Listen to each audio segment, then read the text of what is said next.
dentro da casa do Senhor, aonde está todo o poder, toda a glória, está neste lugar, aleluia. Amém? Vamos aquietar os nossos corações, porque é hora de cultuar o Senhor. O Senhor te trouxe aqui nessa noite, não para assistir um culto, mas sim para prestar um culto a Ele. E Ele está vendo cada coração, e Ele sabe como cada coração está aqui nessa noite para cultuar ao nome do Senhor, o Todo-Poderoso. Vamos abrir a nossa Bíblia em Mateus 18. Aleluia. Mateus, capítulo 18, nós vamos ler do 1 ao 5. Aleluia. Bendito é o nome do Senhor.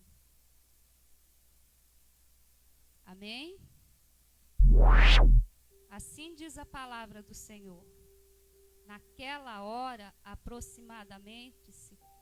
aproximaram-se de Jesus os discípulos, perguntaram: quem é porventura o maior no reino dos céus?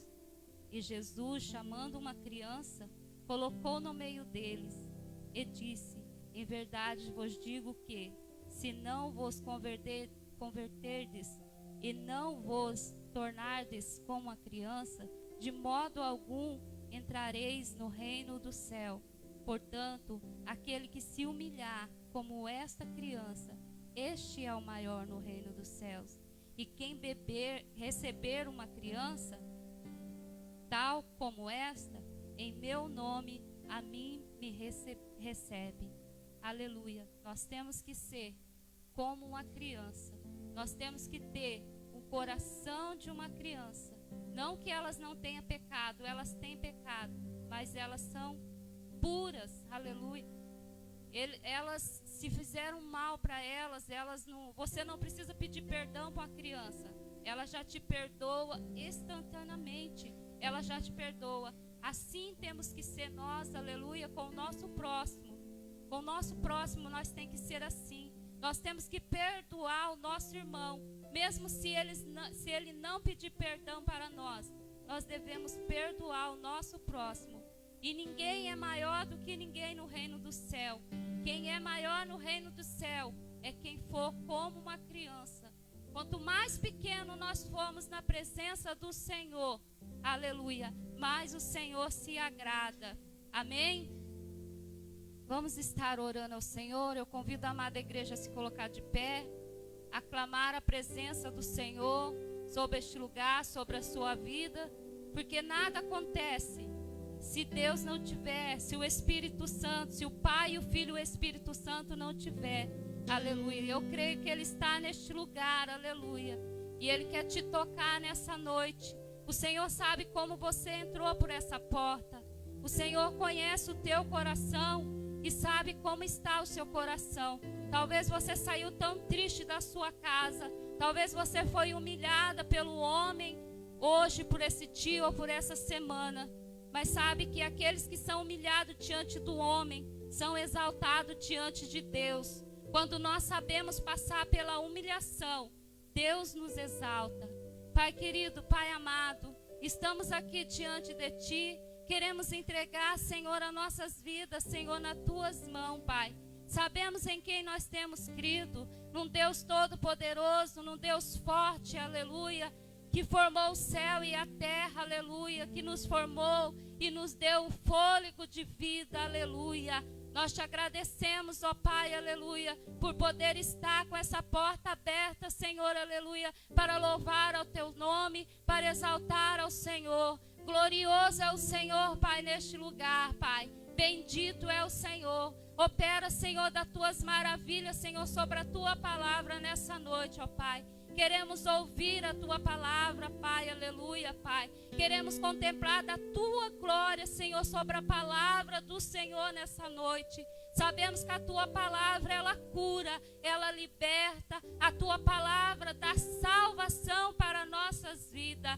Aleluia, Pai. É a tua palavra, Senhor, que nos faz crescer, aleluia, espiritualmente, ó Pai. E prepara a tua igreja, Senhor, para te adorar e para, Senhor, prestar atenção, Senhor, na tua palavra. Que nada, Senhor, venha atrapalhar a tua igreja, Senhor, na tua palavra, Senhor, que é tão importante para nossas vidas. É o manual das nossas vidas. Ela nos ensina como devemos viver nessa terra. Aleluia. Fala conosco, ó Pai, nessa noite, Deus. Fala com cada irmão que entrou aqui. Aleluia, nessa noite. Usa, Senhor, a tua serva nessa noite, ó Pai. Coloca na boca dela, Senhor, aleluia, as palavras vindas do céu, aleluia, derramado sobre a vida dela, Senhor, em nome de Jesus, ó Pai. Que oramos, Pai, clamamos a Ti, Senhor, nessa noite, em nome de Jesus, amém. E as palmas louva ao Rei, ao Todo-Poderoso, aleluia, glorificado seja o nome do Senhor. E eu quero convidar as irmãs, aleluia, para fazer um especial que vai falar da palavra do Senhor, aleluia. Eu tenho esse versículo guardado no meu coração, aleluia, que nós temos que guardar a palavra no nosso coração. Nós devemos esconder a palavra do nosso coração.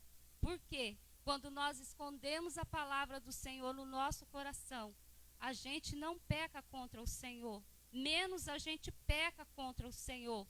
Então vamos guardar a palavra do Senhor no nosso coração, vamos escondê-la dentro do nosso coração, porque o mundo está tão assim difícil, o povo de Deus está tão difícil, estão pecando e acha que isso é normal, e não é normal, aleluia. Nós temos que ter mais a palavra de Deus para pecar menos contra o nosso Senhor, o Todo-Poderoso.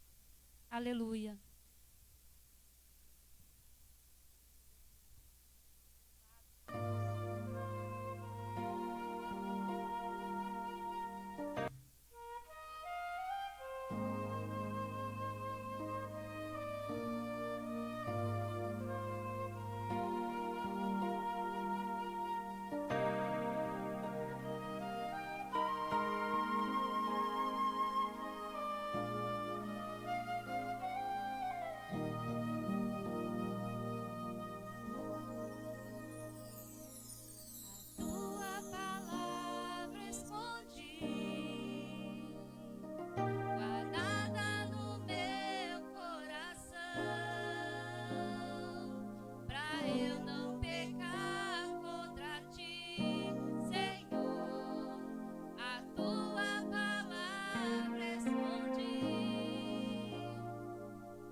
Todo-Poderoso.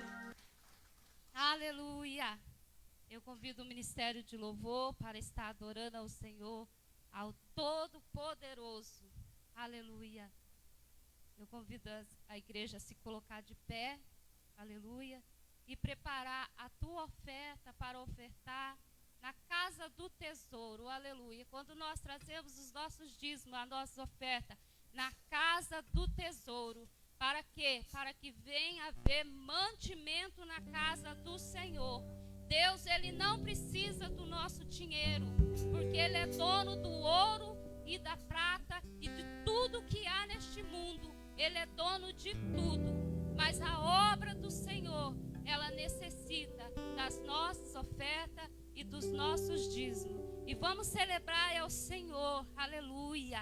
Vamos esquentar esse frio, irmãos, com palmas, louvores e adoração ao Todo-Poderoso Jesus Cristo. Aleluia. Celebrai a Cristo.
Chegarmos até aqui, o Espírito Santo de Deus, ele já estava aqui neste lugar, ele já estava aqui com os braços abertos, aleluia, para receber a igreja dele, aleluia.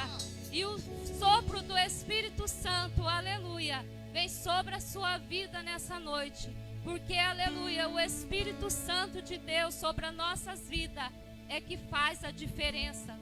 Nós não conseguimos ser ninguém se o Espírito Santo não estiver incomodando as nossas vidas. Aleluia. A não pecar contra o Senhor.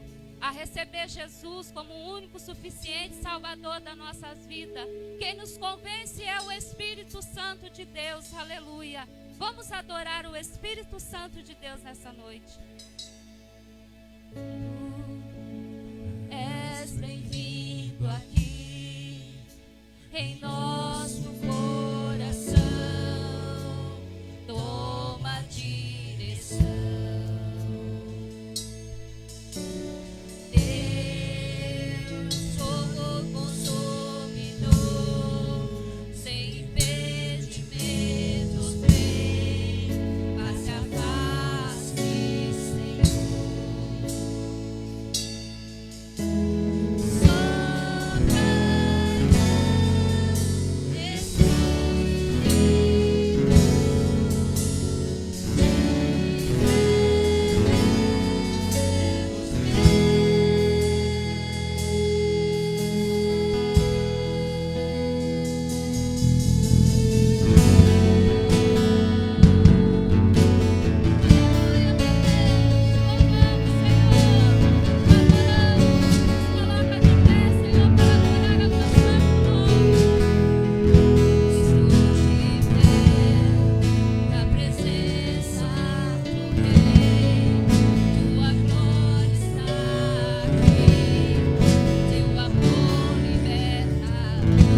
sabe, irmãos, Deus mandou o seu filho, o seu único filho, aleluia, nessa terra. E ele levou sobre si todas as nossas dores. Ele levou todas as nossas maldições sobre ele naquela cruz, aleluia. O sangue derramado naquela cruz, aleluia. Ele levou toda a nossa condenação, aleluia, naquela cruz. Hoje nós somos salvos, aleluia, porque foi consumado, aleluia. Foi consumado naquela cruz, aleluia. A nossa vida é outra, aleluia. A nossa vida, aleluia. Não há dor, aleluia, que o Senhor, aleluia, não se transforma em alegria. Se você entrou aqui triste nessa noite, você vai sair daqui, aleluia, cheio da presença de Deus, porque a presença de Deus é que nos faz toda a diferença, aleluia. E Deus deu o seu único filho, aleluia, para morrer por mim, para morrer por você, aleluia. Está consumado, aleluia, porque Ele levou tudo que é de ruim na nossa vida, Ele levou sobre aquela cruz. Adore ao Senhor do fundo da sua alma. A palavra de Deus nos diz que nós temos que adorar em espírito e em verdade, aleluia. É na verdade que nós temos que adorar ao Todo-Poderoso, aleluia, que está neste lugar, aleluia. Vamos adorar. Espírito Santo, vem com a tua graça, vem com o teu poder sobre este lugar. Obrigado, Deus. Obrigado por ter nos salvado. Obrigado por ter levado a nossa condenação naquela cruz.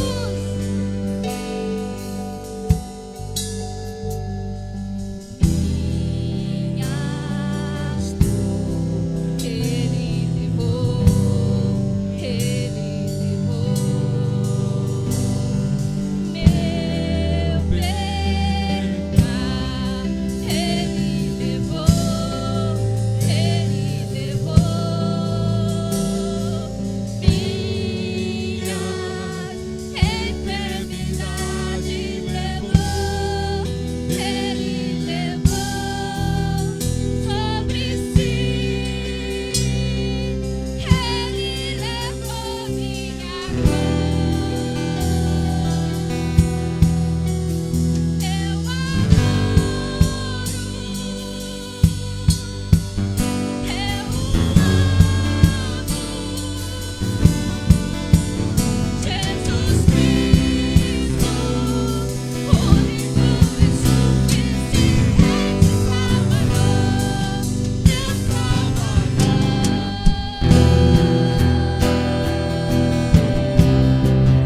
Nós te louvamos, Pai.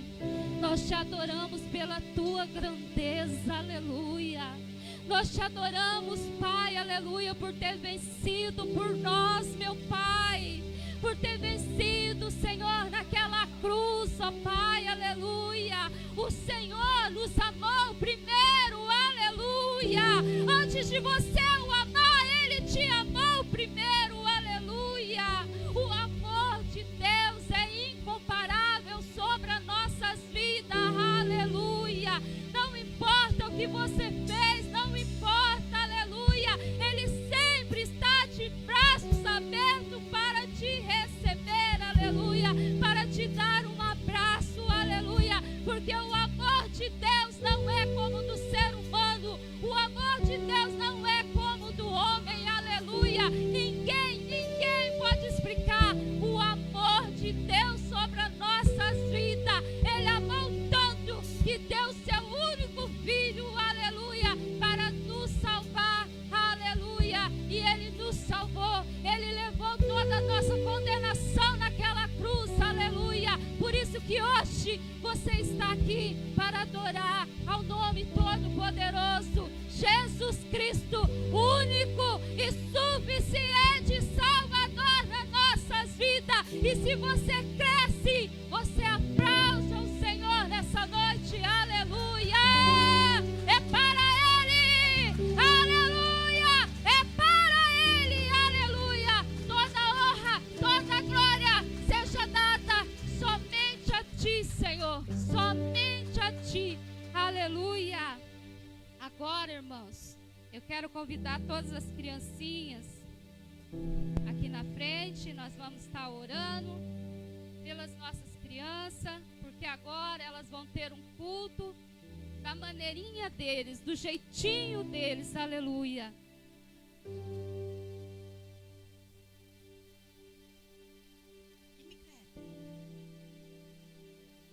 Senhor, meu Deus e meu Pai, aqui está, Senhor Deus, os seus pequeninos, Paizinho querido. Que o Senhor venha abençoar, Senhor Deus, cada dia mais eles, Senhor. Que o Senhor venha, Pai, nos ensinar, Senhor, nos capacitar, Senhor Deus, para levar eles até a Tua palavra, Senhor. Pai, em nome de Jesus, Pai, entregue, Senhor Deus, as professoras, Senhor Deus, que vai estar conduzindo a palavra, Senhor Deus, sobre esses pequeninos, Senhor. Cuida, Senhor Jesus, de cada um deles, Pai. Em nome do Senhor Jesus, Pai, é assim que oramos e agradecemos a Ti, Senhor. Amém. Amém, aleluia, glória a Deus. E eu convido agora a parte principal nas nossas vidas, que é a palavra do Senhor. A Janisley, aleluia, vai trazer para nós, aleluia, o pão vivo, aleluia, que é a palavra do Senhor, aleluia. Não, irmãos, não se dispersa. Fica firme na presença do Senhor, aleluia, porque Deus vai usar a nossa irmã para falar conosco nessa noite. E a palavra do Senhor é tudo nas nossas vidas, tudo, tudo, tudo, tudo. É ela que vai nos ensinar a vencer as tribulações deste mundo. Amém? Eu convido vocês a colocar de pé mais só um pouquinho para nós orar. Ela já é abençoada, mas nós podemos abençoar ela mais um pouquinho, né, irmã? Pai querido, Pai amado, Deus está aqui, Senhor, a Tua filha, Senhor. Usa ela, Senhor, poderosamente. Nós já sabemos que quando o Senhor falou que ela ia pregar, o Senhor já preparou a palavra no coração dela, Pai. Porque, aleluia, o Senhor sabe de todas as coisas. O Senhor necessita o que a Tua igreja necessita, Pai, ouvir nessa noite. Que o Senhor esteja falando conosco, Senhor, em nome de Jesus. Abençoa a casa dela, a família dela, Senhor, em nome de Jesus, ó Pai. Nós oramos e Te agradecemos e cremos na Tua vitória através da Tua filha, através da Tua palavra, em nome de Jesus. Amém. Os irmãos podem sentar? Tirar essa coisa que nos prende aqui, né? Eu não vejo a hora de ficar livre dessas máscaras. Acho que vocês também, né, irmãos? Queridos, é um prazer estar aqui de novo com vocês, né? Hoje eu já vi alguns irmãos aqui de tarde, a gente teve uma reunião.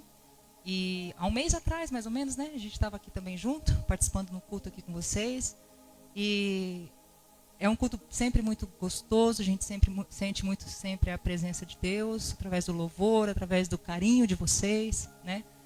Porque a Bíblia diz que a gente exala um cheiro agradável, não é? Aqueles que estão em Deus, eles transmitem um perfume agradável. Então essa igreja aqui pode se considerar uma igreja cheirosa.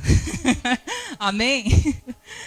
Irmãos, eu quero compartilhar, quando o meu marido falou que eu ia pregar, né, numa das igrejas aqui de Londrina, me veio logo um sermão que eu já tinha preparado algum tempo atrás. E é um sermão que eu acho que é bem propício para os dias de hoje, para os tempos que a gente está vivendo. Eu gostaria de convidar vocês a abrirem. É um texto muito conhecido. Em Mateus 6... obrigada, irmão. Opa!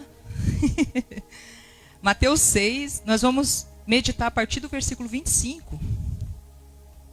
E talvez todos nós aqui já tenhamos passado por situações parecidas, ou estamos passando, ou ainda iremos passar.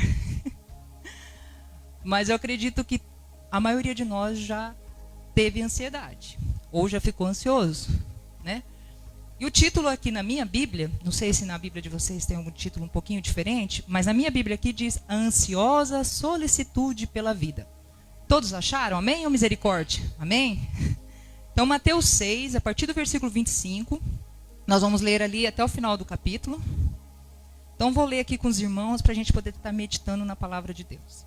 Diz assim: por isso vos digo, não andeis ansiosos pela vossa vida, quanto ao que haveis de comer ou beber, nem pelo vosso corpo, quanto ao que haveis de vestir. Não é a vida mais do que o alimento, e o corpo mais do que as vestes? Observai as aves do campo, não semeiam, não colhem, nem ajuntam em celeiros, contudo, vosso Pai Celeste as sustenta. Porventura não valeis mais vós do que as aves? Qual de vós, por ansioso que esteja, pode acrescentar um côvado ao curso da sua vida? E por que andais ansiosos quanto ao vestuário? Considerai como crescem os lírios do campo. Eles não trabalham, nem fiam. Eu, contudo, vos afirmo que nem Salomão, em toda a sua glória, se vestiu como qualquer deles.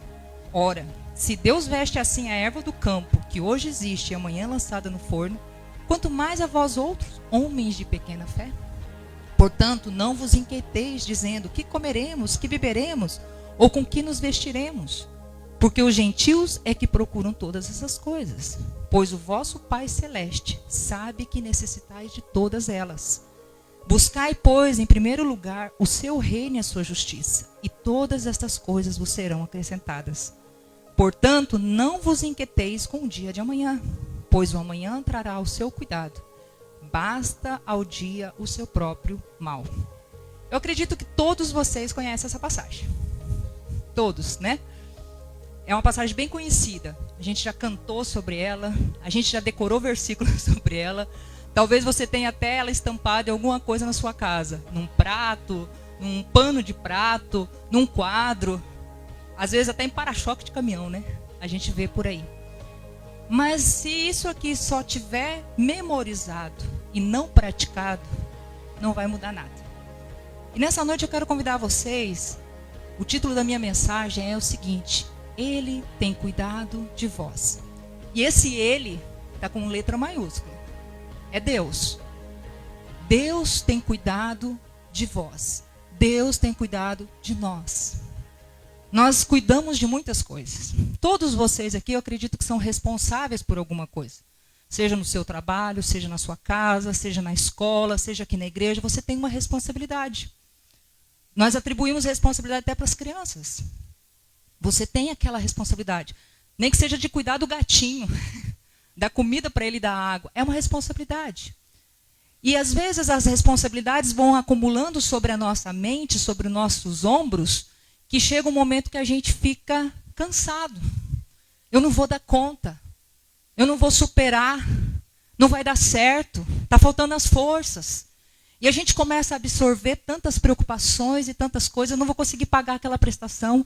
Eu não vou conseguir cobrir aquele cheque. Eu não vou conseguir colocar comida dentro do meu armário. Eu não vou conseguir atender aquele trabalho. E a gente começa a ver só, eu não vou dar conta, eu não vou dar conta, eu não vou conseguir. E a gente se sente fraco. E a gente se sente humano. E a gente se sente frágil. E aí a gente pergunta, quem vai cuidar de tudo? Se eu falhar, se eu ficar doente, e se eu morrer, quem vai cuidar dos meus? E se eu ficar adoentado numa cama, inválido numa cama, quem vai cuidar da minha família? E se eu não puder ir lá naquele lugar, quem vai dar conta do meu serviço? Então a gente se preocupa, eu tenho cuidado, eu tenho que fazer isso, eu tenho que fazer aquilo. Não que seja errado, mas chega uma hora, nós esquecemos que somos limitados, esquecemos que somos de carne e osso, achamos que temos superpoderes, e quando a gente se dá conta que não é desse jeito, bate aquela tristeza, bate aquele desânimo, e a gente fica ansioso. E agora? Quem vai cuidar? Quem vai fazer? Como é que isso vai dar certo? E hoje em dia, não precisa nem ligar a televisão mais para a gente ficar ansioso. Não precisa escutar rádio, não precisa ir para a internet. É um vizinho que está doente, é um amigo que morreu, é um comércio que fechou as portas. A gente começa a ver as coisas ao nosso redor e isso vai nos pesando, isso vai nos angustiando. E a gente não vê perspectiva no dia de amanhã. É como se a gente falasse assim, eu estou indo agora dormir, não sei se amanhã eu acordo. Eu estou indo para o meu trabalho essa semana, mas eu não sei se semana que vem eu tenho esse serviço. Meu filho está saindo agora para trabalhar, eu não sei se ele volta com vida. E a gente começa, de repente, a carregar pesos e cargas que nos cansam, nos angustiam, nos sobrecarregam. Então, nós vivemos dias difíceis. Será que é a caixa? Eu tenho que ficar mais longe da caixa? A gente está vivendo dias muito difíceis. A nossa geração nunca passou pelo que ela está passando agora. O mundo já passou. O mundo já passou por guerras, por terremotos, por enfermidades, por pestes, por tsunamis, por vulcões, por um monte de coisa. Pessoas já perderam a vida, pessoas já perderam o emprego. Mas a nossa geração está passando por um monte de coisa agora que nós nunca experimentamos. A gente via na Bíblia que um dia aconteceria, mas a gente agora experimenta. E aí como é que a gente se lida? Como é que a gente lida com tudo isso? A gente senta no chão e chora? Joga cinza em cima da cabeça? Rasga as vestes como o povo no Israel fazia quando estava lamentando, quando estava desesperado? Porque era uma atitude extrema, né? Rasgar as vestes, jogar cinza na cabeça e colocar o rosto em pó. Quando alguém via um amigo, um conhecido nessa situação, eu sabia, esse homem está atribulado. A gente faz isso? Ou a gente olha para o alto? Ou a gente busca ampliar o nosso horizonte espiritual? A gente começa a olhar as dificuldades e os problemas, ou a gente tenta achar uma solução para ela? E o primeiro ponto que eu quero trabalhar com vocês aqui, que é uma das coisas que a gente que pode nos ajudar a ter uma perspectiva diferente, a ter uma visão diferente, né? Como a gente pode mudar em relação a toda essa ansiedade que às vezes toma o nosso coração, a toda essa preocupação que às vezes nos aprisiona, é quando a gente entende o valor que nós temos. Então, o primeiro ponto que eu quero compartilhar com vocês nessa noite é: precisamos entender o nosso valor. Nos versículos que eu li aqui para vocês, ele diz assim: não é a vida mais, aqui não está falando menos, não é a vida mais, não é o corpo mais, não valeis mais? Você sabe do valor que você tem para Jesus? Nós cantamos o último hino aqui, está consumado, né? Essa palavra é ruim para falar. Mas vocês entenderam, está consumado. Jesus veio morrer por nós porque nós valíamos muito para ele. Senão ele não teria esse trabalho todo. Não passaria todo aquele sofrimento que ele passou na cruz. Então a gente entende o sacrifício de Jesus na cruz, a gente entende o preço que ele pagou, mas aí a gente não entende o valor que a gente tem para o Pai. Porque ele deu o único filho. Ele não tinha um monte de filhos sobrando. Ele deu o único para morrer por cada um de nós. Então nós temos valor. E a ansiedade, ela me deixa numa situação onde eu olho as circunstâncias e penso, eu não tenho valor para nada. Eu sou insuficiente. Eu não tenho capacidade. E aí a gente começa a atribuir para nós vários pontos negativos. Não é que as pessoas estão falando de nós. Nós começamos a falar para nós mesmos. Eu não tenho valor. Por que Deus vai se preocupar com os meus problemas? Por que Deus vai responder as minhas orações? Você já se pegou fazendo isso? Deus tem tanta coisa para se preocupar, Ele vai olhar para mim? Gente, esse é um pensamento de inferiorização tão grande. Que é como se você pensasse, os outros 7 bilhões e poucos de pessoas que vivem no mundo têm valor para Deus, mas eu não. E aí você se inferioriza, e você se menospreza, e você pensa que os seus problemas, as suas aflições, Deus não precisa nem se preocupar com elas. Porque você é só mais um. Bom, se um Deus que chama as estrelas pelo nome, Ele não vai conhecer você? Ele não vai saber da sua situação, do seu problema, e trabalhar de forma individual com você? Nós temos que entender que Deus nos ama, Deus nos valoriza. Você pode não ser valorizado pelo teu esposo, tua esposa, você pode não ser valorizado pelo seu patrão, pelo seu professor, pelo seu amigo, pelo seu pai, enfim. Você pode até não ser valorizado pelas pessoas que estão ao teu redor. Mas você não pode esquecer que Deus te valoriza. E não, isso não é para falar para você ficar arrogante, orgulhoso, soberbo, não. É para você entender que tem um pai que te ama. Isso é para você entender que você tem um pai que te ama. Os nossos filhos terrenos, eles confiam em nós porque eles sentem o amor que nós temos por eles. Os meus filhos sabem que não vai faltar comida lá em casa, porque de um jeito ou de outro a gente vai prover. Os meus filhos sabem que debaixo das nossas mãos eles estão seguros, porque eles sabem que a gente os ama. E eles sabem que a gente morreria no lugar deles. A gente daria a vida por eles. E nós somos falhos, nós somos pecadores. Quanto mais o nosso Deus. Ele deu a vida dele por amor a nós. Porque Deus amou o mundo, que deu o seu filho. Então nós temos valor, nós temos que entender isso. Nós nos diminuímos, nós permitimos que sentimentos de inferiorização nos acometam, nós abrimos o nosso ouvido para Satanás fazer sugestões a nosso respeito, para nos acusar, para nos diminuir, para nos humilhar, para nos separar da comunhão com Deus. Isso gera muita ansiedade. Porque daí eu penso assim, Deus não vai cuidar de mim, Deus não vai me proteger, Deus não vai me suprir as minhas necessidades, porque eu não tenho muito valor na presença de Deus. Irmãos, nós temos que mudar isso no nosso pensamento. Começa aqui, uma mudança. Entender que a gente tem valor na presença de Deus é o primeiro passo para vencer a ansiedade. Porque Jesus falou aqui, você não vale mais do que o passarinho, você não vale mais do que a erva. Você acha que não tem valor para mim? Não é isso que a Bíblia diz aqui? Por isso vos digo, não andeis ansiosos pela vossa vida, quanto ao que é a vez de comer ou beber, nem pelo vosso corpo, quanto que é a vez de vestir. Não é a vida mais do que o alimento e o corpo mais do que as vestes? Jesus está falando aqui para nós. Você tem muito mais valor do que coisas. E a gente inverte, irmãos. A gente valoriza mais coisas do que pessoas. Nós vivemos a geração do ter e não a geração do ser. A gente quase pergunta hoje, o que você tem para que eu possa ser seu amigo? Quando a gente deveria perguntar, quem você é para que eu possa ser seu amigo? Tem gente que está perguntando o que o outro tem para poder casar com ele. Para poder ser vizinho, para poder ser colega de faculdade. Nós temos que valorizar o ser. Quem você é? Você é uma pessoa amada por Deus. O que você tem? Talvez você não tenha muita coisa. Mas o que você é já é suficiente para você ser amado. Amém? Nós vemos aqui, eu gostaria de convidar vocês também, hoje nós vamos passear um pouquinho aqui na Bíblia. Lá em Josué, capítulo 1.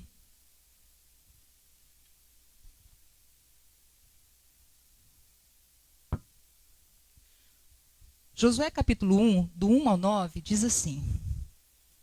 Estou olhando o relógio ali, bate um reflexozinho. Sucedeu depois da morte de Moisés, servo do Senhor, que este falou a Josué, filho de Num, servidor de Moisés, dizendo: Moisés, meu servo, é morto. Dispõe-te agora, passa este Jordão, tu e todo esse povo, a terra que eu dou aos filhos de Israel. Todo lugar que pisar a planta do vosso pé, vô-lo tenho dado, como eu prometi a Moisés. Desde o deserto e o Líbano, até o grande rio, o rio Eufrates. Toda a terra dos heteus e até o mar grande, para o poente do sol, será o vosso limite. Ninguém te poderá resistir todos os dias da tua vida. Como fui com Moisés, assim serei contigo. Não te deixareis, nem te desampararei. Sê forte e corajoso, porque tu farás este povo herdar a terra que sobre juramento prometi dar a seus pais. Tão somente sê forte e muito corajoso, para teres o cuidado de fazer segundo toda a lei que meu servo Moisés te ordenou. Dela não te desvies, nem para a direita, nem para a esquerda, para que sejas bem-sucedido por onde quer que andares. Não cesses de falar deste livro da lei, antes medita nela de dia e de noite, para que tenhas cuidado de fazer segundo tudo quanto nele está escrito. Então farás prosperar o teu caminho e serás bem-sucedido. Não te mandei eu? Sê forte e corajoso.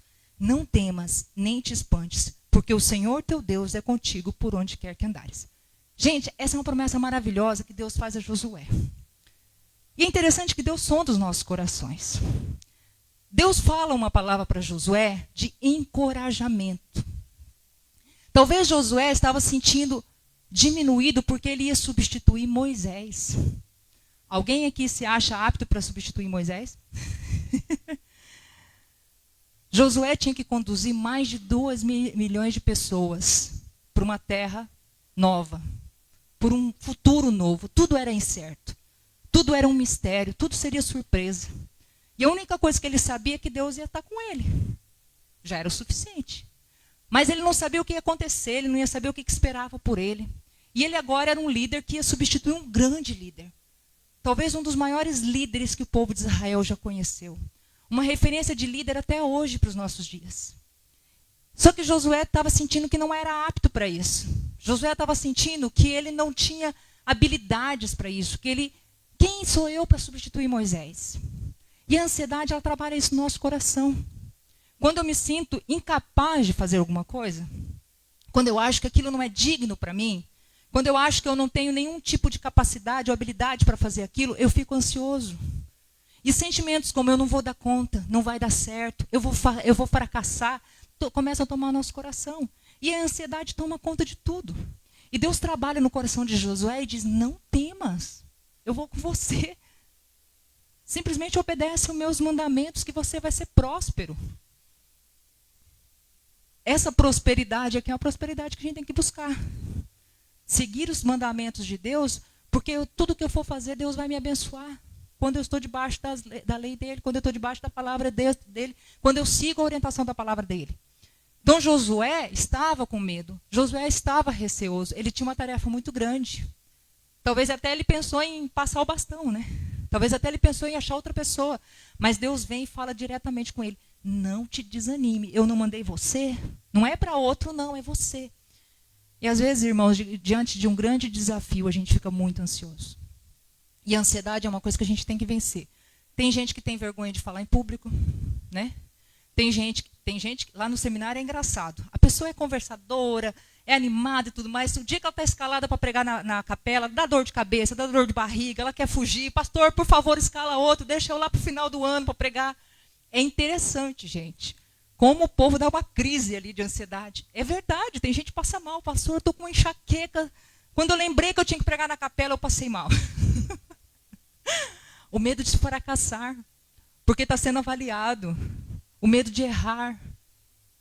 Isso é uma coisa que nós temos, irmãos. Mas se Deus nos encoraja, se Deus nos capacita, se Deus está dando ordem, é você e não é o outro, é você que eu escolhi, é você que eu estou levantando, a gente não tem por que ficar ansioso. Porque é Deus que está dirigindo. E a segunda coisa que a gente aprende também, nessa passagem aqui, nós precisamos então entender o nosso valor. E nós precisamos entender que não temos o controle de tudo. Ah, isso aqui é difícil. Quem é que dirige? Quem dirige carro aqui? Já teve momentos de você estar no carona? Já, né? E você já freou junto com o motorista? E adiantou alguma coisa? Não, né? Porque, tirando os carros de autoescola, a maioria dos carros não tem 2 freios. Mas por que a gente faz isso? Porque a gente não tem confiança no motorista do lado, né? Aí você aperta o pé ali, num freio invisível, porque ele não está ali, né? Tentando parar o carro junto com o outro. Às vezes a gente faz isso com Deus.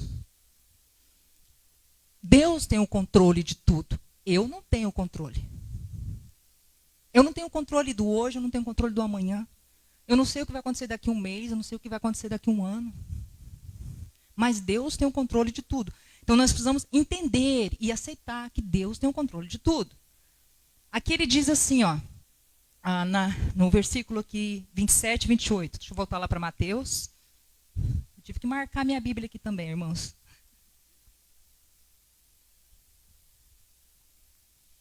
Vamos voltar para Mateus.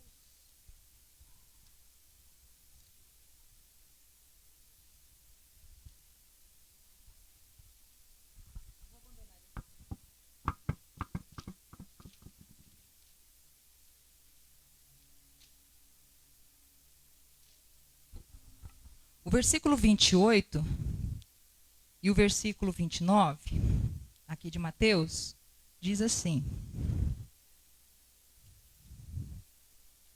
Observai as aves do céu, não semeiam, não colhem, nem ajuntam em celeiros, contudo vosso Pai celeste as sustenta. Porventura não valeis vós muito mais do que as aves? Qual de vós, por ansioso que esteja, pode acrescentar um côvado ao curso da vossa vida? E por que andais ansiosos quanto ao vestuário? Considerai como crescem os lírios do campo, eles não trabalham, não fiam. O versículo 27, ele tem duas interpretações, quando fala esse côvado aqui. Uma interpretação é que estaria relacionado à sua estatura. Se você ficar ansioso, não vai aumentar o seu tamanho. Porque se fosse assim, os muito ansiosos já seriam considerados gigantes, né? A gente teria um monte de gigante andando pelas ruas aí. Uma outra interpretação é aumentar anos de vida. Então, quem está ansioso, pelo jeito, faz até o contrário, porque a ansiedade gera doenças e doenças geralmente ligadas a problemas cardíacos. Então, você não está aumentando quanto tempo mais você vai viver. Então, ficando ansioso não vai deixar você mais alto, lamento te informar, e não vai te deixar viver mais tempo, também lamento te informar. Então, tem essas duas interpretações aqui. Ele diz assim, qual de vós... Jesus está sendo até irônico. Qual de vós, por mais ansioso que esteja, pode acrescentar um côvado ao curso da sua vida? Jesus, em outras palavras, está fazendo assim, não adianta nada você ficar ansioso. Não vai mudar nada. Só vai piorar. Ficar ansioso não vai mudar nada na sua vida. Estar preocupado não muda nada. Não muda a nossa situação. Pelo contrário, pode agravá-la. Vou ler uma frase aqui, pode chocá-los. Um coração preocupado esconde um coração desconfiado. Irmãos, eu vou confessar que eu era uma pessoa extremamente ansiosa. Eu já fui parar no hospital com crise de ansiedade. E quem já teve crise de ansiedade sabe que ela é muito parecida com um ataque cardíaco. Você sente uma pressão muito grande no peito, o teu braço esquerdo dói, a tua boca treme e às vezes até a tua língua enrola. Então, dependendo de quem te atender no pronto-socorro, vai pensar que você está tendo um ataque cardíaco. A crise de ansiedade é essa. Ela tem sintomas muito similares a um ataque cardíaco. E eu tinha tanta ansiedade, eu morava perto de um hospital lá no Rio Grande do Sul. Se passasse uma ambulância no horário do almoço e os meus filhos não estivessem em casa, eu imaginava que era eles que estavam dentro daquela ambulância. Olha a escravidão. Olha a escravidão. E eu sabia de cor esses versículos aqui do Não Andeis Ansiosos. E eu tentava recitá-los para mim, dizendo, Jesus, eu preciso me livrar disso. Eu não posso ser ansiosa desse jeito. Meu marido viajava, eu ficava imaginando um monte de acidentes que podia acontecer com ele. E eu já ficava pensando o que eu ia fazer quando ficasse viúva. Olha a mente. Olha a mente. O coitado está lá viajando, pregando, e a esposa está em casa pensando de que forma que ele vai morrer.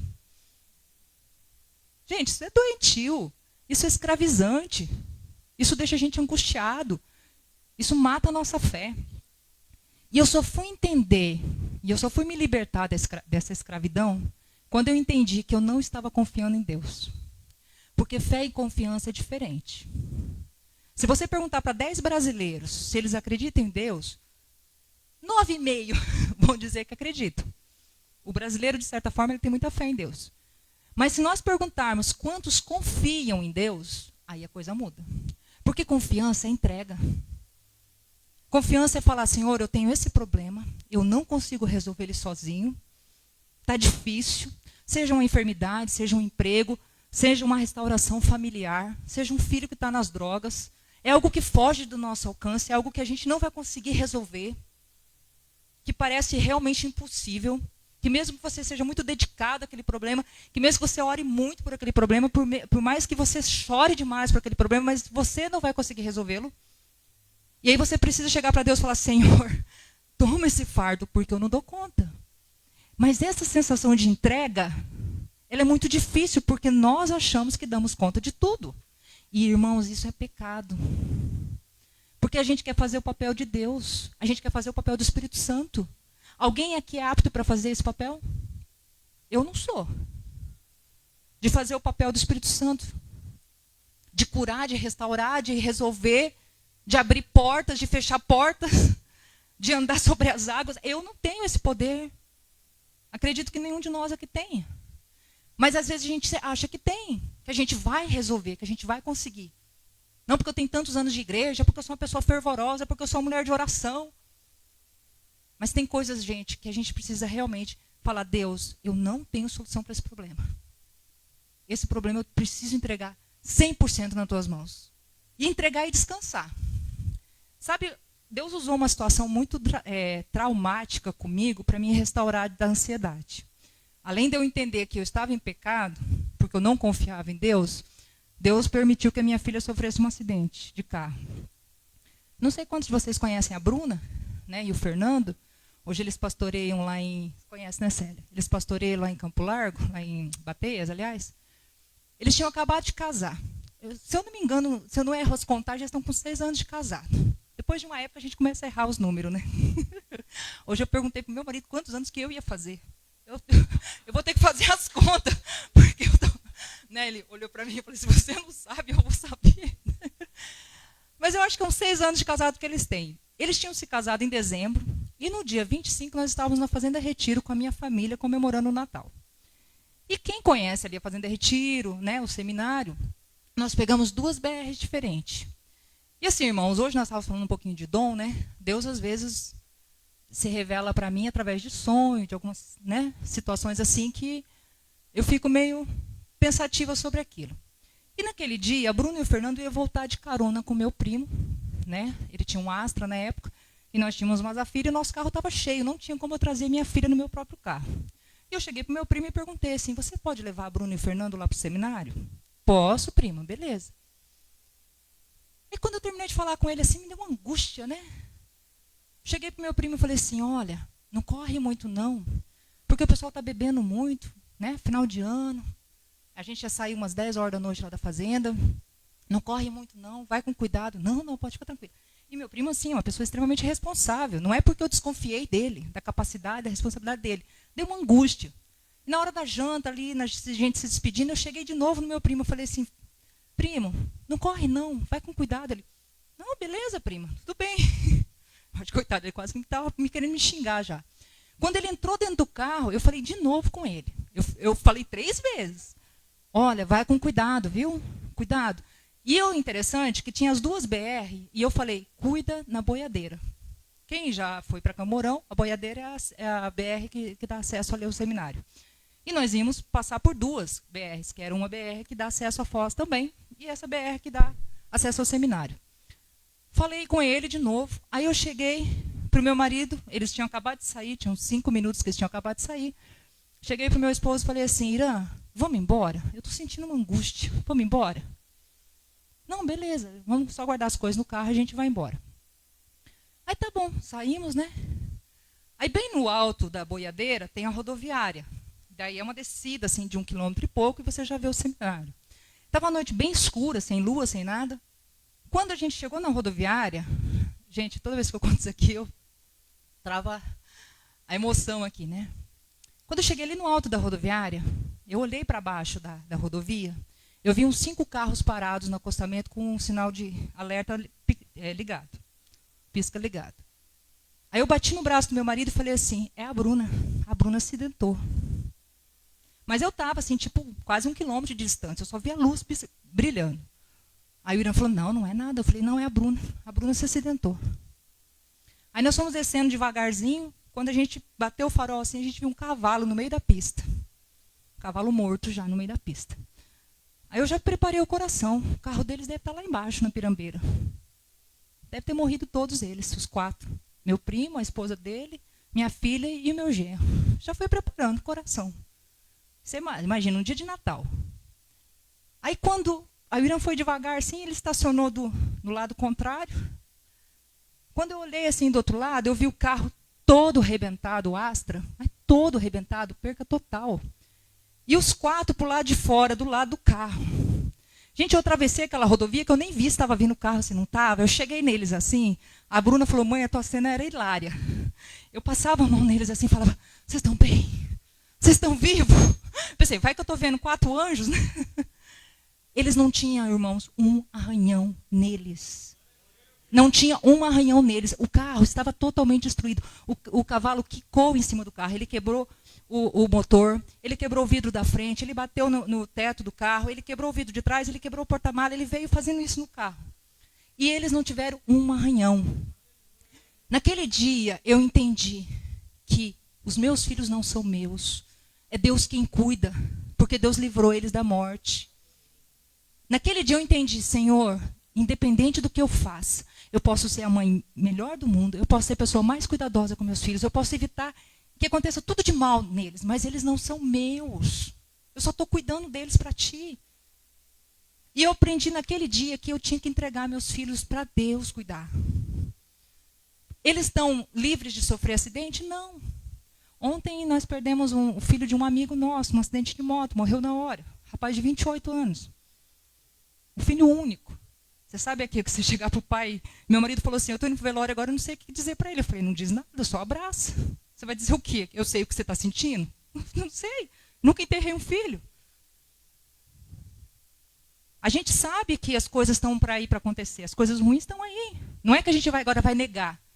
Não existe morte, não existe doença, não existe acidente, não existe desemprego. Existe, essas coisas estão aí. Mas a gente precisa entender, assim como o Jó falou, Deus me deu, Deus tirou. Eu tenho que louvar a Deus pelo bem e pelo mal. É difícil? Muito. É uma tarefa fácil, que vai acontecer num passe de mágica? Não. São experiências com Deus. Mas a partir daquele dia, essa passagem fez sentido para mim. Essa passagem fez sentido para mim. Então não adianta, irmãos, eu tentar ajudar a Deus. Não adianta eu tentar controlar as coisas, porque eu não tenho controle. Isso a gente vê no exemplo de Sara, quando Deus prometeu que ia dar um filho para ela, Sara deu um jeitinho, né? Sara, isso está em Gênesis. Sara chama Agar e fala, toma aqui, ó, né, a minha serva, e tem um filho com ela. E a gente sabe que até hoje, essa consequência, essa precipitação de Sara, tem um preço muito grande, porque tem 2 nações que são inimigas até hoje. Porque uma mulher foi precipitada. Ela quis ajudar os planos de Deus. Deus falou, você e seu esposo vão ter filhos. E de vocês 2 eu vou fazer uma grande nação. Aí ela quis dar um jeitinho e ajudar Deus. E ela pagou um preço muito caro por isso. E o povo de Israel paga um preço muito caro por isso até hoje. Porque eles são inimigos. Os filhos de Ismael e os filhos de Isaac. Os 2 descendentes de Abraão. Porque ela foi o quê? Não, acho que Deus não vai dar conta sozinho do plano, então eu vou dar uma ajuda. Que a gente possa aprender também isso, né? Sara causou problemas não somente para a sua família com essas ações, mas também para toda a nação de Israel. Eu não tenho controle das coisas. A gente tem que entender que Deus tem o controle das coisas. Em terceiro e último lugar, outra coisa que a gente também precisa entender, e eu aqui usei a palavra entender nos 3 pontos, porque é entendimento mesmo. Não é só uma emoção. Eu preciso compreender essa passagem. Eu não tenho só que achá-la bonita. Eu não tenho só que decorar ela. Eu preciso ter noção do que essa passagem está dizendo. Eu preciso entender que Deus sabe do que eu preciso. Você acha que Deus não sabe o que você precisa? Sabe que, na verdade, a nossa oração é mais por comunhão com Deus do que para contar para Ele as coisas, né? Porque se nós louvamos um Deus onisciente, ou seja, que sabe todas as coisas, a Bíblia não diz que Ele dá aos seus enquanto eles dormem? Então tem coisas que Deus sabe até mais do que você precisa. Tem coisas que você vai até se surpreender. Mas eu não pedi isso para Deus e Ele me deu. Como é que Ele sabia que eu precisava? A gente chega ao ponto de dizer, como é que Deus sabia? Às vezes a gente trata Deus como um igual. Como se Deus não visse as nossas necessidades, as nossas aflições. O profeta Elias é um dos profetas mais fantásticos que a Bíblia narra. E o profeta Elias tem um episódio dos profetas de Baal ali, onde Elias chega lá e desafia eles, e desce fogo, e daí não queima o altar, e depois desce fogo e queima tudo. E ele era um homem corajoso, um homem que desafiava os profetas que pregavam, né, contra o Deus de Israel. E ele não tinha medo de Jezabel, ele não tinha medo de Acabe. Mas chegou uma hora ele ficou cansado. A gente cansa também, né? A gente não é super crente. E aí o profeta Elias, ele vai e se esconde numa caverna. Isso está em 1 Reis, capítulo 19, do versículo 1 ao 11, 1 ao 18, a gente não vai ler tudo, mas eu quero só ler aqui com vocês um versículo. 1 Reis 19, de 1 a 18, vai narrar essa fuga de Elias, porque Jezabel falou assim, eu vou te matar. E Elias, de repente, sentiu medo. Ele ficou ansioso. Ele falou, o quê? Eu vou fugir, eu vou me esconder numa caverna. Mas o meu marido sempre brinca que caverna, gente, é um lugar para morar morcego e outros bichinhos perniciosos. Não é lugar de gente morar. Você pode ir lá, explorar, passear, fazer um tour, mas morar dentro de uma caverna, sem luz solar, é complicado. Né? A nossa biologia não permite isso, você ficar morando dentro de uma caverna. Mas o profeta Elias, um homem de Deus, um homem ousado por Deus, um homem audacioso, um homem corajoso. Gente, o profeta Elias, se ele vivesse no mundo de hoje, eu acho que ele ia ser preso. Porque ele não tinha medo de confrontar o que estava errado, ele falava a verdade. Mas num momento ele se sentiu ansioso, num momento ele sentiu medo. E o que ele faz? Ele vai para uma caverna, ele foge. E aí, Deus chega para ele, né? E mais ou menos pergunta assim, o que você está fazendo aí dentro? O que você está se escondendo aí? É interessante o jeito que Deus trata com a gente, né? Aí Deus fala para ele levantar, para ele comer, para ele sair dali. E aí no versículo 9, Deus pergunta assim para ele.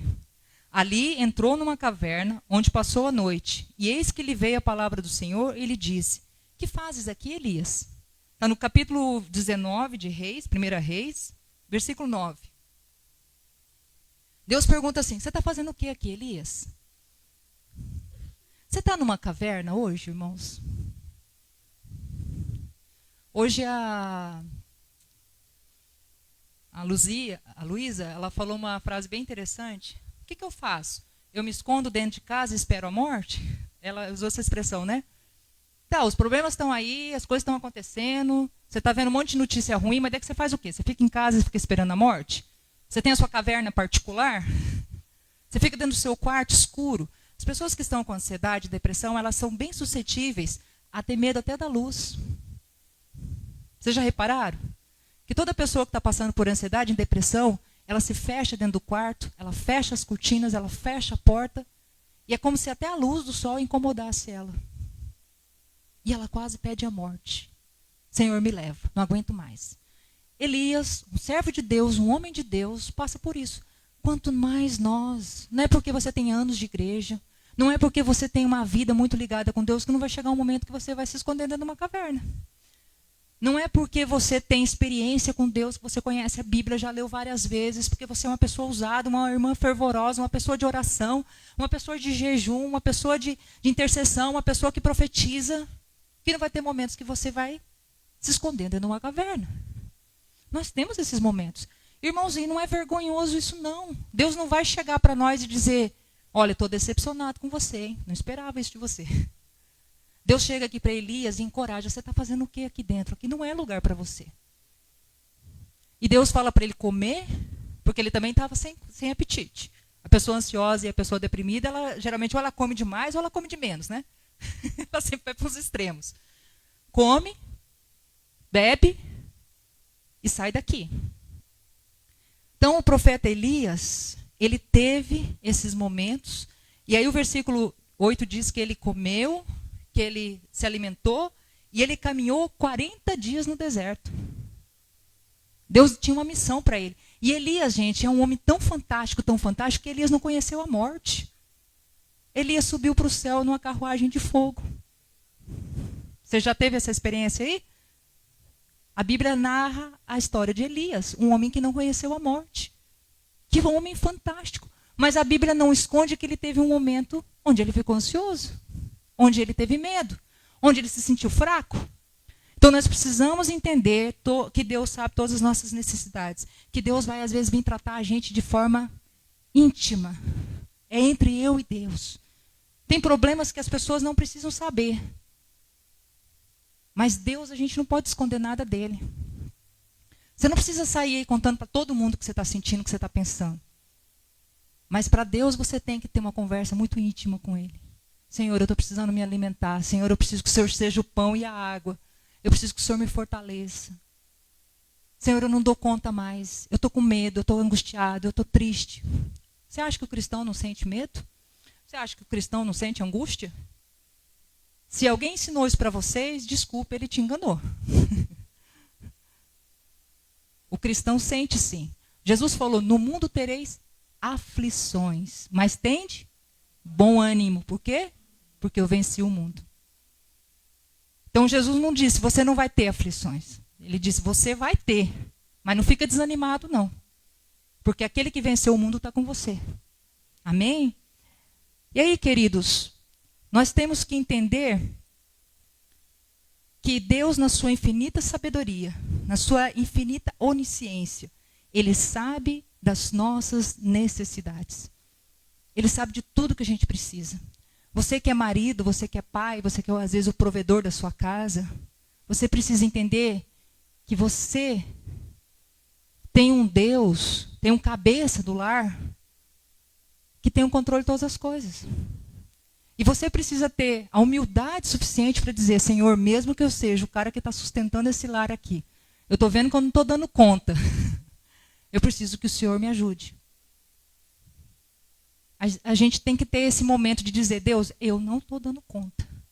O Senhor conhece as minhas necessidades, o Senhor sabe do que eu preciso. Isso está ali no versículo 30 e versículo 34 de Mateus, vou voltar lá para Mateus de novo. E eu perdi o Mateus de novo, eita. Mas já que eu acho ele aqui. O versículo 30, ele faz uma comparação. Ele diz assim, vocês estão pensando isso, mas isso não é para vocês. Isso é quem não confia em Deus que tem que ter esses pensamentos. Quem serve a Deus não precisa pensar assim, não. Não é isso que ele fala? Ele fala assim, ó, no versículo 30. Ora, se Deus veste assim a erva do campo, que hoje existe e amanhã é lançada fora, quanto mais a vós outros. Portanto, não fique inquieto, dizendo o que eu vou comer, o que eu vou beber, como é que eu vou me vestir. Aí ele diz ali no 32, porque os gentios é que pensam dessa forma. Aqueles que não servem a Deus que tem que ficar preocupado. Quem serve a Deus não tem que ficar preocupado, não. Porque se eu estou igualzinho o que não serve a Deus, tem alguma coisa errada. Ou tem um problema com Deus? Será? Ou tem um problema comigo? Porque se eu sirvo a um Deus, que eu canto, que eu exalto, que eu falo o que Ele é, o que Ele faz, o que Ele age, mas eu não consigo confiar que esse Deus sabe de todas as coisas, então tem algum problema. Então ele diz, os gentios é que procuram isso, porque o vosso Pai Celeste sabe do que necessitais. O vosso Pai Celeste sabe. Vencer a ansiedade, irmãos, para concluir, não é fácil. Mas quando nós passamos a olhá-la de outro ângulo, né, de outra visão, com outra perspectiva, nós podemos minimizar seus efeitos sobre nós. Ficar ansiosos em muitas situações é visto como normal. A gente fica ansioso quando vai nascer um filho, né, quando vai fazer uma viagem, quando vai em algum lugar, quando vai receber alguém. É normal aquela ansiedade, aquela expectativa. Então isso faz parte do ser humano. Mas aquela ansiedade que não deixa você comer, não deixa você dormir, que te dá dor no corpo, que te faz passar mal, que te leva para o hospital, essa ansiedade Deus não quer que você tenha, não. Essa ansiedade Deus quer que se livre dela, que você deixe ela voltar. Porque essa ansiedade pode até te matar. Pode mesmo. Eu não sou médica, mas eu já ouvi isso de médico. E uma bronca já. Se você ficar preocupada, vai resolver os problemas? Você vai deixar o seu marido viúvo e teus filhos órfãos. O médico me falou isso, uma bronca. Aí, opa, ele tem razão. Ficar ansiosos em muitas situações é visto como normal. O que não podemos permitir é que ela passe a controlar nossa vida e limite nossos passos. Quando compreendermos que Deus tem o controle sobre todas as coisas, mudaremos a forma como olhamos nossas preocupações. E no Salmo 24, versículo 1, diz assim, ao Senhor pertence toda a terra e tudo o que nela contém, o mundo e o que neles habitam. Você habita neste mundo? Você habita aqui? Ou alguém veio aqui hoje de fora, veio de Marte? A gente não perguntou, né, se tem algum visitante, mas eu ainda não vi nenhuma igreja perguntando assim, você é desse planeta? Geralmente a gente pergunta, tem alguém aqui de outra igreja? Tem alguém aqui que veio pela primeira vez? Né? Já pensou se a gente chegar e perguntar, se você aqui, por acaso, não é do planeta Terra? Levanta a mão. Vai que um levanta, né? Se tudo que tem nessa terra pertence a Deus, inclusive você, inclusive eu, nós temos que ter esse sentimento de pertencimento. O nosso Deus cuida de nós. O nosso Deus tem cuidado de nós. E o nosso Deus vai continuar cuidando de nós. Independente das situações, adversidades e problemas que a gente passe. Nosso Deus é maior do que todas as nossas dificuldades, nossas necessidades e nossas aflições. Vamos aumentar o nosso Deus e diminuir os nossos problemas. Não é assim que as pessoas falam? Eu tenho que aumentar Deus e diminuir os problemas. Às vezes a gente inverte, a gente aumenta os problemas e diminui Deus. O Deus que eu creio, o Deus que eu sirvo, é um Deus sem limites. É um Deus totalmente capaz. E eu convido você nessa noite a crer nesse Deus também, a confiar nele, a sair daqui hoje, mesmo sabendo que notícias ruins virão, mesmo sabendo que dificuldades virão, mas eu convido você a deixar o teu coração, a tua mente trabalhar com a outra perspectiva, que Deus tem cuidado de nós e que a ansiedade pode ser vencida em nome de Jesus. Amém, queridos? Vamos ficar em pé, vamos orar?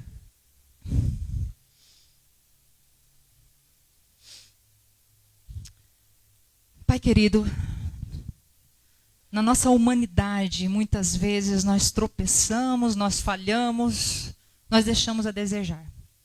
Mas o Senhor, na sua misericordiosa graça e bondade, o Senhor nos aceita. Mesmo assim, Pai, tão falhos, tão pequenos, ó Deus. O Senhor nos ama mesmo quando nós falhamos, mesmo quando nós sentimos medo, mesmo quando estamos, às vezes, dentro de uma caverna, Pai. Mas eu convido que nessa noite, em nome de Jesus, se tem alguém que está dentro de um quarto escuro, que seja liberto em nome de Jesus. Ó Deus, talvez alguém que está na sua casa hoje, que não veio para a igreja porque está com medo, que está ansioso, que está temeroso, ó Deus. Em nome de Jesus, que o Senhor esteja libertando deste sentimento, ó Pai, porque a vida precisa continuar, Deus. Ó Jesus, em seu santo e poderoso nome, ó Pai, que o Senhor possa libertar do nosso coração, da nossa mente, tudo aquilo que nos aprisiona, porque o Senhor nos convidou para sermos livres, ó Pai. Que nós possamos deixar sobre o teu altar, sobre a tua presença, ó Deus, tudo aquilo que tem nos angustiado, tudo aquilo que tem nos aprisionado, ó Deus, tudo aquilo que tem limitado a nossa vida, a nossa ação, a nossa fé. Talvez o Senhor possa nos usar mais, talvez o Senhor possa nos abençoar mais, mas nós estamos dentro da caverna como Elias. Talvez nós estamos nos sentindo pequenos e frágeis e insignificantes como Josué. Talvez nós achamos que as promessas que Deus tem para a nossa vida, como Sara, não vão cumprir, não vão acontecer. Ó Deus, em nome de Jesus, que o Senhor possa estar libertando, Senhor Deus, as nossas vidas disso, desses sentimentos, ó Deus, que nos aprisionam e nos limitam. Ó Deus, em nome de Jesus, que o Senhor possa abençoar essa igreja, que essa igreja não se sinta insignificante, que essa igreja não se sinta desamparada, que essa igreja, Deus, não se sinta pequena, mas que essa igreja possa perceber que ela é uma luz, que ela é um farol, Deus, para esse bairro, para essa cidade, que ela possa ser usada também, ó Deus. Não deixa que sentimentos venham ao nosso coração, que Satanás assopre em nossos ouvidos pensamentos de inferioridade, Senhor Deus, porque o Senhor nos ama. O Senhor tem cuidado de nós, ó Deus. Ó Pai, em nome de Jesus, que essa palavra possa ter encontrado corações que sejam libertos e sejam curados nessa noite, ó Deus, em nome de Jesus, porque é o Teu Espírito Santo que cura, é o Teu Espírito Santo que liberta, ó Deus, é o Teu agir, Pai, que nos transforma. E eu peço que o Senhor venha, Deus, através da Tua palavra, transformar cada um de nós aqui, a começar por mim. Em nome de Jesus eu oro e agradeço. Amém, Senhor Deus, amém. Irmãos, podem sentar. Obrigada pela oportunidade, né? Se Deus quiser, daqui a um mês a gente volta. E que vocês possam confiar, né, nessa palavra. Não é minha, é a palavra de Deus. Está aqui na Bíblia. Que Deus tem cuidado de cada um de nós. Amém?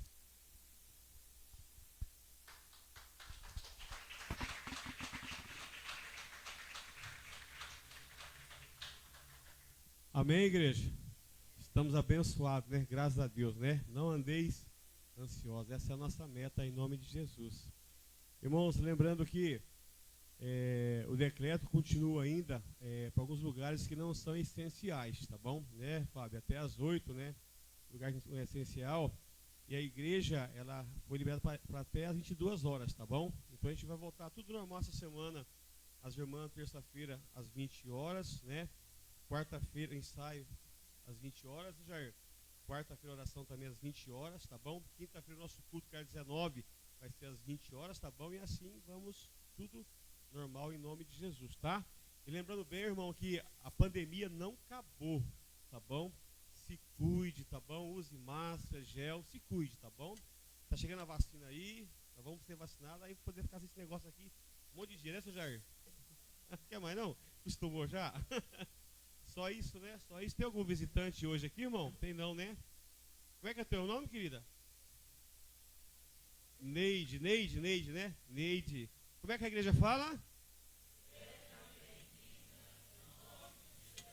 E volte sempre, traga mais 1, 10, 20, né? Tem mais alguém? Mais alguém não? Vamos encerrar então? Vamos encerrar em nome de Jesus. Que Deus possa nos abençoar, possa nos guardar, nos fortalecer. Danzilei, volte sempre, viu? Senhor pastor Herança, são bênçãos para nós, tá bom? Sempre estamos sendo abençoados por vocês aí, em nome de Jesus. Pai, obrigado por este momento, Senhor. O Senhor possa nos abençoar, nos dar graça, Senhor. Obrigado pela tua palavra, Senhor. A palavra abençoada para os dias de hoje é o que nós precisamos, Senhor. Deus, abençoa a tua igreja. Meu Pai, abençoa o teu povo. Meu Pai, fortalece. Meu Pai, nos deu uma semana abençoada, fortalecida, em nome de Jesus, Pai. Que a graça do Senhor Jesus, o amor do nosso Deus e do nosso Pai, e a comunhão do Espírito Santo esteja em cada casa, que todos digam. Bora para o Senhor mais uma vez, aleluia. Ele é grande, poderoso e maravilhoso. E uma boa semana a todos, em nome de Jesus.